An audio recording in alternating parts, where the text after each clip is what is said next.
Olá, o meu nome é Pedro Andreu.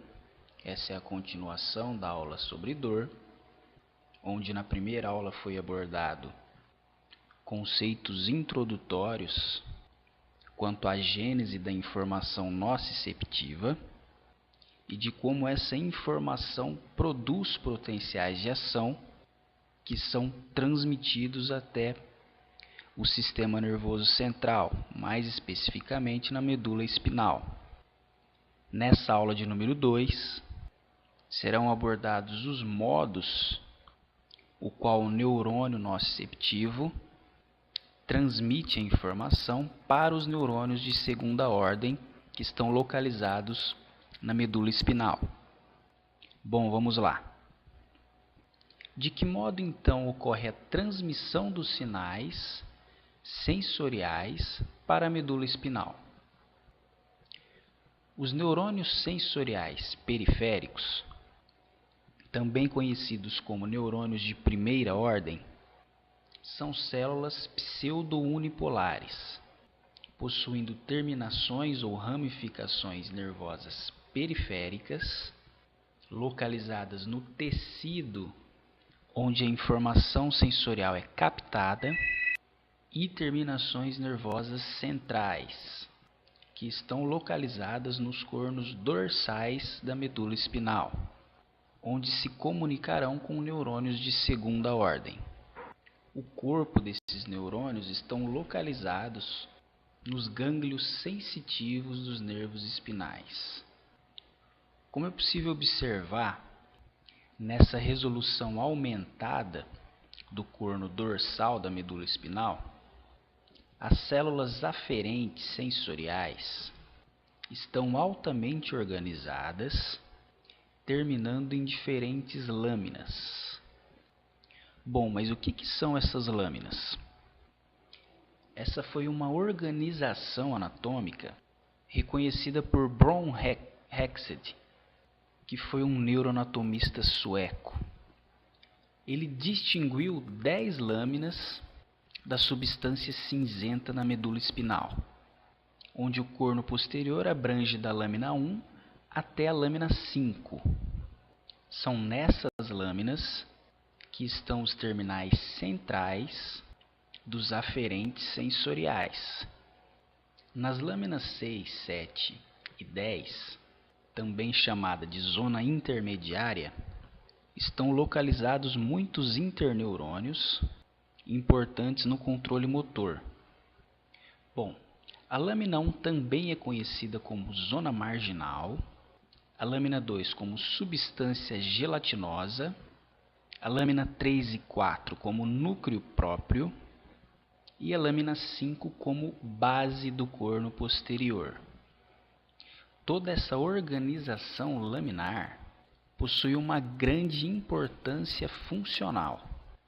Observe que nas lâminas 1 e 2 estão as terminações das fibras mielinizadas e de pequeno diâmetro, como as fibras A delta, que são fibras que transmitem a dor rápida, assim como também estão as terminações das fibras não mielinizadas e de pequeno diâmetro, como as fibras C, que transmitem a dor lenta. Já as lâminas 3 e 4 recebem as terminações das fibras mielinizadas e de grande diâmetro, como as fibras A beta, que transmitem, por exemplo, a informação do tato. E a lâmina 5 recebe terminações de fibras mielinizadas de pequeno e também de grande diâmetro, processando assim uma ampla faixa de estímulos somáticos. O principal neurotransmissor excitatório das fibras aferentes é o glutamato.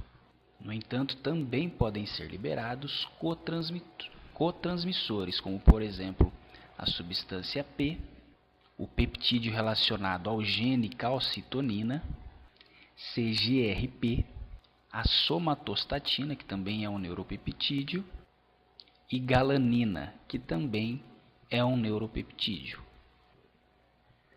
Bom, diversos neurônios da lâmina 5 dos segmentos medulares sacral, lombar e torácico recebem informações convergentes, ou seja, que concorrem entre si. Por exemplo, observe que um neurônio sensorial originado no tecido tegumentar alcança o corno posterior da medula espinal, fazendo sinapse com o interneurônio, localizado na lâmina 5, e esse, por sua vez, acende a informação sensorial até o encéfalo. No entanto, informações sensoriais de órgãos viscerais, como por exemplo o músculo cardíaco e o endotélio vascular, também alcançam a medula espinal por meio do corno dorsal, podendo convergir com o mesmo interneurônio que traz uma informação sensorial do tecido tegumentar, fornecendo um substrato anatômico para a dor referida, onde a dor resultante de um dano tecidual visceral é percebida como originária de uma parte da superfície corporal, como por exemplo o sintoma de infarto agudo do miocárdio, que pode ser percebido como uma dor na região do peito e membro superior esquerdo. Bom, vamos agora observar mais de perto de que modo a informação sensorial nociceptiva é transmitida para os neurônios de segunda ordem da medula espinal, que por sua vez cruzam ipsilateralmente a medula espinal e ascendem para os centros superiores. Vamos então aumentar a resolução de uma comunicação sináptica entre um nociceptor e um neurônio de segunda ordem. Então, na imagem de cima podemos observar o terminal sináptico do nociceptor, também chamado de neurônio de primeira ordem, e na imagem inferior o terminal sináptico do neurônio de segunda ordem. Bom, todos os neurônios sensoriais, sejam eles nocivos ou não, liberam duas classes principais de neurotransmissores. O glutamato é o neurotransmissor primário de todos os neurônios sensoriais. Esses neurotransmissores possuem receptores pós-sinápticos, conhecidos como AMPA e NMDA, cujo o poro é obstruído por um íon magnésio, impedindo o influxo de cátions durante o repouso. Além disso, os nociceptores, mais especificamente as fibras C, possuem também cotransmissores, que podem potencializar a transmissão sináptica. A substância P é um neuropeptídeo muito conhecido, que é especialmente liberado pelos terminais centrais em resposta a uma lesão tecidual.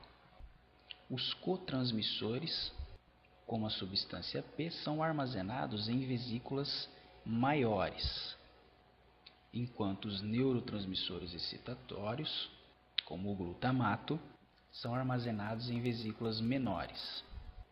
Os cotransmissores também possuem receptores pós-sinápticos. No caso da substância P, estamos falando de um receptor de neurocinina, que são receptores um pouco mais lentos, pois são metabotrópicos, enquanto os receptores de glutamato, AMPA e NMDA, são receptores ionotrópicos. Bom, então quando um input ou estímulo nociceptivo não contínuo, ou seja, de baixa frequência, é gerado, como por exemplo um objeto pontiagudo é pressionado na pele, potenciais de ação originários das fibras de pequeno diâmetro e mielínicas, como as fibras A delta, alcançam o terminal nociceptivo do interior da medula espinal, proporcionando um influxo de cálcio, que por sua vez estimula a liberação de glutamato.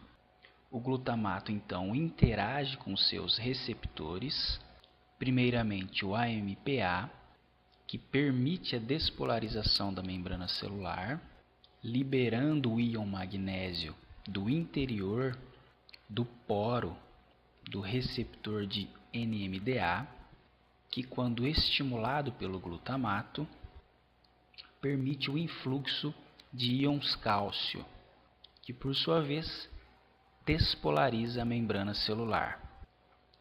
Já quando um estímulo nociceptivo de maior duração, ou seja, de maior frequência, é gerado, como por exemplo um corte ou um trauma, ocorre também estímulos das fibras C, que além de glutamato, liberam a substância P, que interage com seus receptores, promovendo uma cascata de respostas intracelulares, resultando num aumento do cálcio citossólico com origem das reservas intracelulares. Isso, por sua vez, prolonga e potencializa a transmissão sináptica e, por consequência, a dor. Bom, não há um meio eficiente para a recaptação dos peptídeos nos terminais nervosos. Portanto, os neuropeptídeos liberados difundem-se, ou seja, se espalham a uma distância maior que o glutamato, que por sua vez é recaptado. Sendo assim, os neuropeptídeos podem inclusive influenciar outros neurônios do corno dorsal, podendo contribuir para muitas outras condições dolorosas, como por exemplo atuar nas células gliais, modulando a própria liberação dos neurotransmissores do neurônio pré-sináptico. Bom, foi mencionado que o glutamato é recaptado, e essa é uma informação muito importante das sinapses excitatórias, pois quando em altas concentrações, o glutamato se transforma em uma neurotoxina muito potente, pois essa exposição prolongada do glutamato e, consequentemente, o influxo prolongado e excessivo de cálcio para o interior da célula neuronal pode levar à ativação de enzimas que podem degradar proteínas intracelulares das membranas e também degradar os ácidos nucleicos do núcleo, levando a uma degeneração da célula neuronal.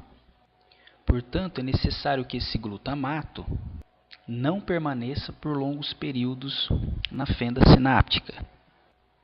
E essa é uma função desempenhada por proteínas transportadoras.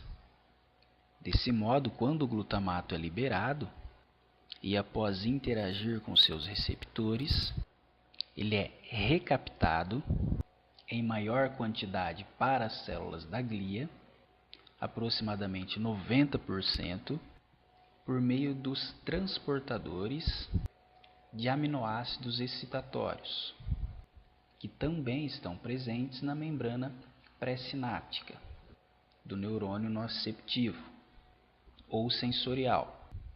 Após ser recaptado ou captado pelas células gliais, esse glutamato, por meio da enzima glutamina sintetase, transforma o glutamato em moléculas de glutamina.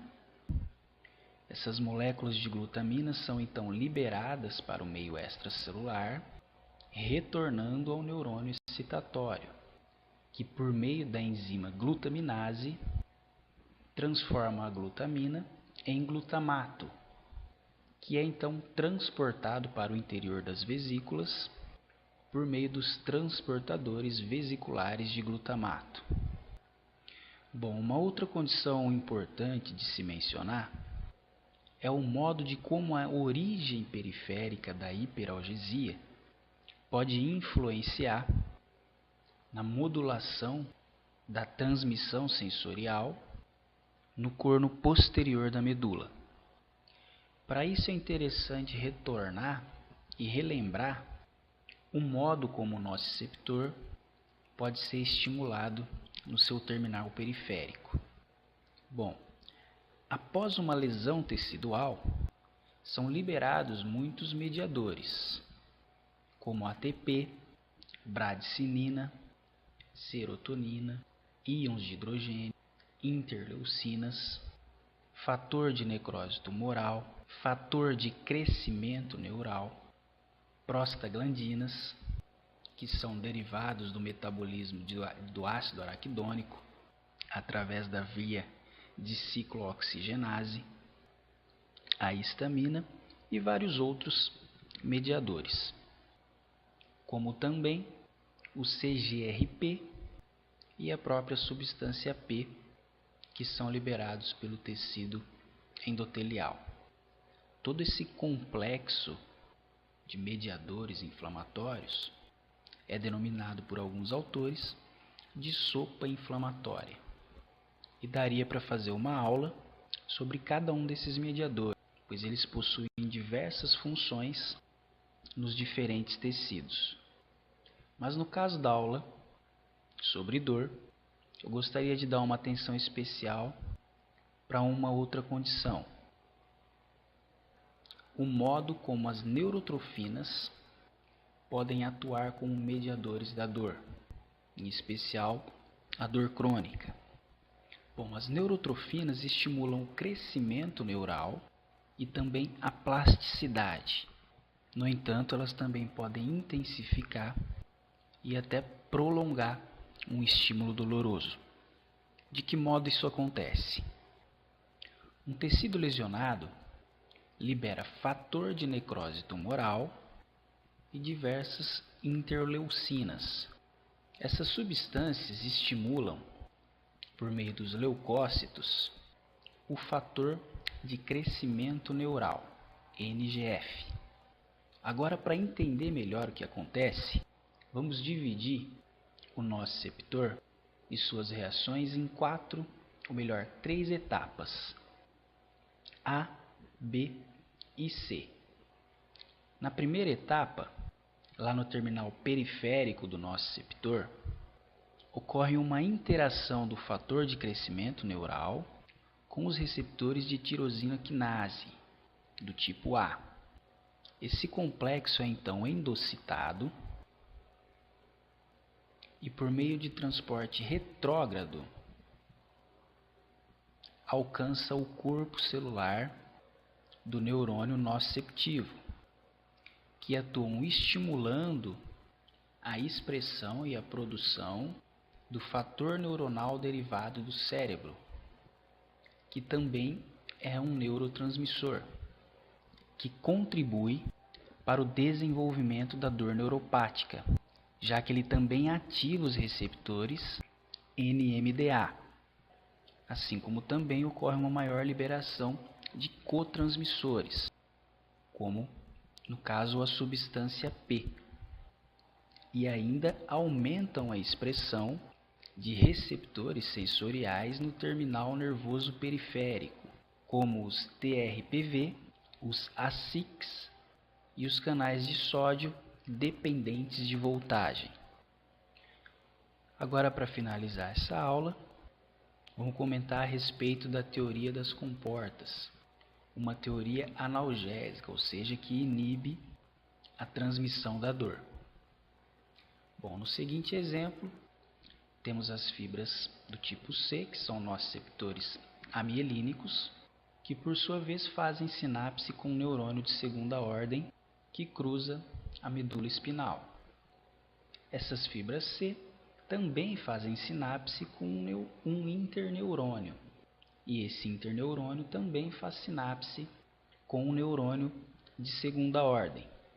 Bom, Durante um estímulo doloroso, onde as fibras C estão ativas, essas estão liberando o glutamato, ou seja, estão estimulando os neurônios de segunda ordem, que por sua vez enviam o sinal da dor para os centros superiores. Enquanto isso, um outro terminal central do nociceptor mantém um sinal inibitório sobre o interneurônio, fazendo com que esse interneurônio esteja inativo.